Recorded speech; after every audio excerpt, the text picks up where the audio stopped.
मैं आला काम से और चीफ जस्टिस साहब से पुरजोर हाथ जोड़ के अपील करता हूँ कि खुदारा मेरे केस को सुने, मेरी बच्ची को फौरन चाइल्ड कस्टडी में लिया जाए, मुझे भी ना दिया जाए, मेरे केस को सुना जाए।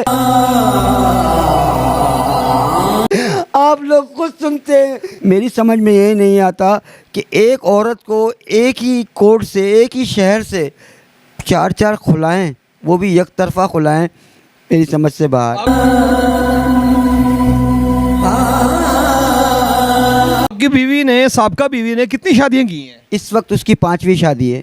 अब जब बच्ची मेरे पास थी तो वो रात को जब उठती थी दूध पीने के लिए तो मुझे कहती थी, बाबा मम्मा से थोड़ी सी बात करा दो।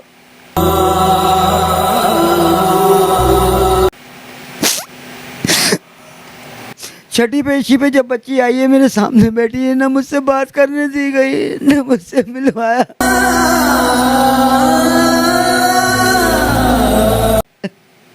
लिहाजा इन 4 बच्चियों के मुस्तकबिल को बचाया जाए, खुदारा मेरी पुरजोर अपील है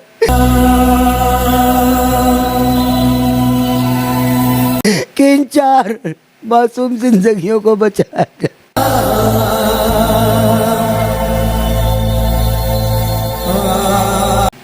3.5 महीने शेखुपुरा रीगल चौक पे एक पार्क है, मैंने सख्त सर्दियों की रातें मैंने वहाँ गुजारी है। अस्सलाम वालेकुम नाज़रीन, आप देख रहे हैं रोशन पाकिस्तान। मैं हूं आपका होस्ट शहबाज बेग। नाज़रीन, आज मेरे साथ एक मजलूम बाप मौजूद है। नाज़रीन, आपने बेशुमार सोशल मीडिया के ऊपर वीडियोस देखी होंगी कि फ़लाँ माँ मजबूर है, फ़लाँ औरत मजबूर है।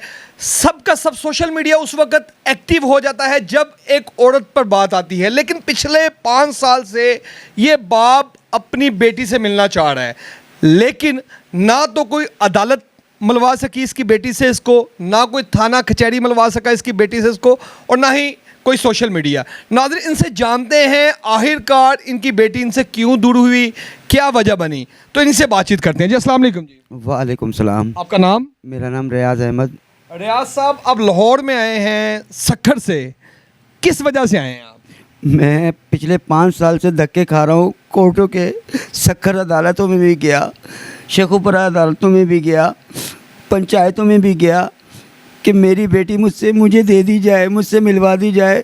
वजह यह है कि मेरी एक्स वाइफ, उसने कारोबार किया हुआ है शादियों का, कि वो जब तक बंदे के पास पैसे होते हैं तो उस वक्त तक तो वो उसके साथ होती है, और जब वो उसके पास कुछ नहीं रहता, यानी कुछ नहीं छोड़ते वो लोग, तो उस शख्स को ये भी नहीं पता होता कि वो कोर्ट से एक तरफा खुला ले लेती है।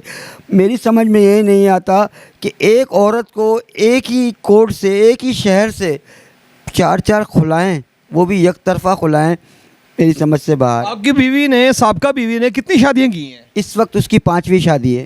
ठीक। मैं वहाँ से आ गया, अपनी ज़िंदगी गुजार रहा था अपनी बच्चियों के साथ। मैं खुश था, अपनी बच्चियाँ, मेरी बच्चियाँ भी खुश थी। 3.5-4 महीने बाद फिर मुझे एक कॉल आती है अपने ससुर के नंबर से कि रियाज, जो कुछ हुआ हमें भी नहीं पता था कि ऐसा होगा, माफ़ कर दे, हमें एक दफ़ा बच्चियों से मिलवा दे, माँ को एक दफ़ा मिलवा दे बच्चियों से। अच्छा।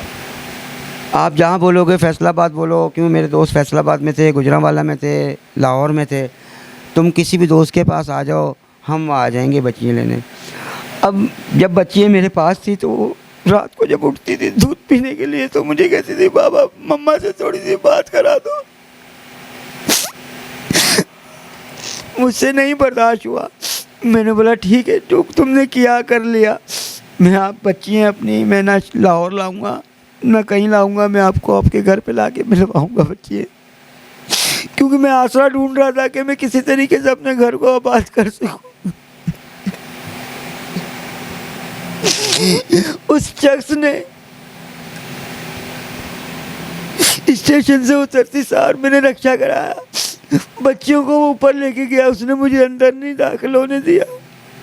3.5 महीने शेखुपुरा रीगल चौक पे एक पार्क है, मैंने सख्त सर्दियों की रातें मैंने वहाँ गुजारी है। वो होटल वाले मौजूद हैं, वो गवाह है। वहाँ के जो पुलिस वाले थे जो ड्यूटी देते थे वो भी आज जिंदा है। मैंने सर्दियों में एक चादर में अपनी बच्चियों के लिए ज़िंदगी गुजारी। दिन में ये मुझसे मजदूरी कराता था कलर की। वो बंगले भी आज तक है, मैं उनके पास दोबारा भी गया हूँ। उनको पता है कि ये मजदूरी करता था। रात को पार्क में जाके सिर्फ अपनी बच्चियों को मिलता था मैं। 3.5 महीने जब गुजर गए तो मेरे भाई की शादी थी। मैंने इनको बोला ठीक है, हमारा ये रिश्ता ख़त्म हुआ है, हमारा दूसरा रिश्ता भी है, हम उसके थ्रू, मेरे वालिदैन आ रहे हैं, आप चलो, वो कार्ड भी देते हैं, आप भी शादी में शरीक हो जाओगे, मेरी भी इज़्ज़त रह जाएगी, आप लोगों की भी। मेरी वालदा और मेरे वालिद आए हैं यहाँ पर घर पे इनके। मेरे ससुर ने उनके साथ सलूक अच्छा नहीं किया, बदतमीज़ी की। मेरी वालदा ने बोला ठीक है, नहीं चलना आपकी मर्ज़ी है, मैं अपनी पोतियों को लेके जाऊंगी, मुझे कोई नहीं रोक। आपकी वालदा ने कहा? मेरी वालदा ने दोनों मेरी बेटियों को तैयार किया। तो ये वाली बेटी, बड़ी वाली, उसने ज़िद की कि दादो मैंने भी चाचू की शादी में जाना है। मैंने इसको भी तैयार किया, मैं इसको भी ले आया, शादी गुजारी।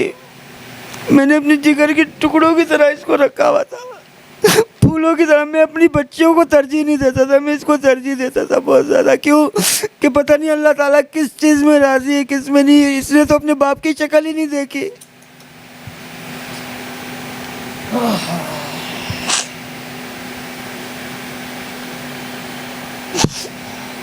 आपने अदालत से रुजू किया? मैं सक्कर अदालत से भी रुजू किया, जिसने मेरी बच्ची थी। मैं यहाँ भी मैंने अदालतों से रुजू किया।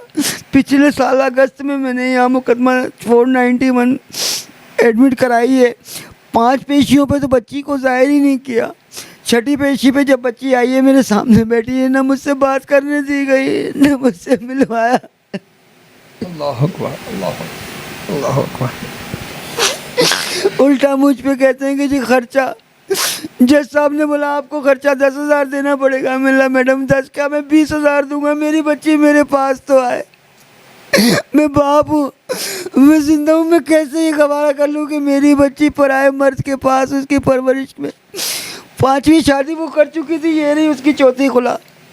अच्छा नाज़रीन, सबसे ज़्यादा जो देखने वाला पॉइंट ये है, जो एक यकतरफा खला ली गई इनसे, उसके बाद जो 4थी शादी की गई, सेम वही मुद्दा वहाँ पे भी रखा गया, सेम वही किस्सा वहाँ पे भी अदालत में सुनाया गया, वो भी यकतरफा खला थी। मैंने जब 491 इनके ख़िलाफ़ की और इस 4थे शौहर के ख़िलाफ़ की, वो आया है कोर्ट के अंदर, उसने बयान दिया है, उसने ये अपना यही 4था जो है इसका खुलानामा उसने दिया है कि सर मुझे ये है वो ये देख सकते हैं नाज़रीन आप, ये इनका 4था खुलानामा है। 4था खुलानामा है, जिसमें रीज़न एक ही लिखा है कि 3.5 महीने मारपीट के कबल बरहाना हालत में इसने भी निकाल दिया, जबकि उसको पता ही नहीं है। वो शहर का रहने वाला है। मैं तो एक सुबह चेंज था, मुझे तो कुछ पता ही नहीं था। मैंने मैडम को, जज साहब को कहा कि मैंने इसके साथ वक्त गुजारा है, मुझे इस वक्त भी पता है, आप इसका मेडिकल कराएं, ये प्रेग्नेंट है औरत। इससे बढ़ के सबूत तो मैं और कोई नहीं दे सकता। मैडम ने बोला जी मैं आपको जेल करवा दूंगी। मैंने कहा इससे अच्छा और कोई काम मेरे लिए है ही नहीं। मैं बाहर होते, आज़ाद होते हुए अपनी औलाद से नहीं मिल पा रहा, तो मैं अंदर रहूँगा। मुझे ये पता है कि मैं कैद हूँ, मैं अपनी बच्चियों से इसलिए नहीं मिल पा रहा। इन मासूमों का क्या कसूर है कि आपस में तीनों सगी बहनें नहीं मिल सकती। मैं आला काम से और चीफ जस्टिस साहब से पुरजोर हाथ जोड़ के अपील करता हूँ कि खुदारा मेरे केस को सुने, मेरी बच्ची को फौरन चाइल्ड कस्टडी में लिया जाए, मुझे भी ना दिया जाए, मेरे केस को सुना जाए। आप लोग खुद सुनते हैं क्या आज फलां बाप ने, सुतेले ने फलां बेटी के साथ ये कर दिया, जिसमें इवन के उसकी बीवी तक मुलविस होती है।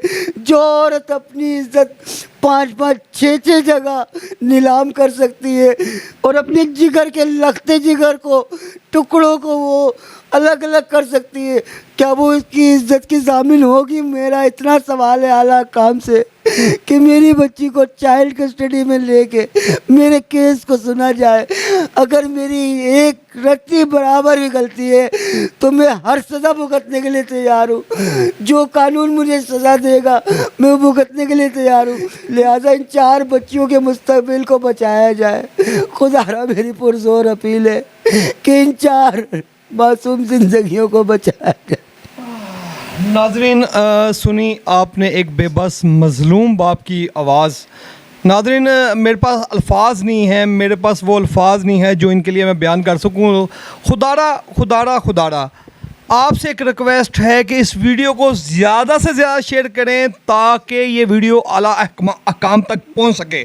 नाजरीन अगर ये वीडियो किसी मज़लूम औरत या मज़लूम माँ की होती तो मैं यकीन से कह सकता था हर इंसान ने इस वीडियो को शेयर करना था, लेकिन यहाँ पे मेरे साथ मजबूर बाप खड़ा है। और यकीन माने जब का ये मेरे ऑफिस में आया मुसलसल इसकी आंखें नम हैं, मुसलसल ये बेबस नज़र आ रहा है। खुदारा मैं अपील करता हूँ, खुदारा आप लोगों से हाथ जोड़ के अपील करता हूँ इस वीडियो को ज़्यादा से ज़्यादा शेयर करें ताकि आला अहकाम तक ये वीडियो पहुँच सके और इस मामले की सुनवाई हो सके ताकि एक बेटी अपने बाप से मिल सके।